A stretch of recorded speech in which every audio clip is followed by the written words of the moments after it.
Un rapprochement entre l'Afrique du Sud et les États-Unis pourrait être en cours. Ce jeudi, Cyril Ramaphosa, le président sud-africain, a exprimé sa volonté de trouver un terrain d'entente avec Donald Trump. L'objectif, résoudre deux dossiers sensibles, la réforme foncière en Afrique du Sud et la plainte pour génocide contre Israël déposée par Pretoria devant la Cour internationale de justice. La tension entre les deux pays s'est accentuée ce mois-ci lorsque Trump a décidé de couper une partie de l'aide financière américaine à l'Afrique du Sud. En cause, son désaccord avec la politique foncière du pays et son soutien à la plainte contre Israël, un allié stratégique des États-Unis. Ramaphosa a déclaré « Nous ne cherchons pas à nous justifier, mais à construire un accord mutuellement bénéfique avec les États-Unis couvrant des domaines comme le commerce, la diplomatie et la politique ». Il a également souligné son désir de renforcer les relations avec Trump, bien que les détails de cet éventuel accord restent flous.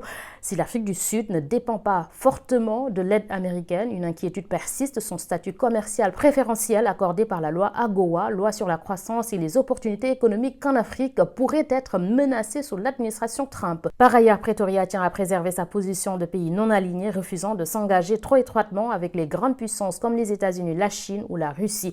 Pourtant, Trump voit dans l'affaire de la Cour internationale de justice un signe que l'Afrique du Sud prend ses distances avec Washington, une situation complexe mais qui pourrait ouvrir la voie à des négociations stratégiques entre les deux nations.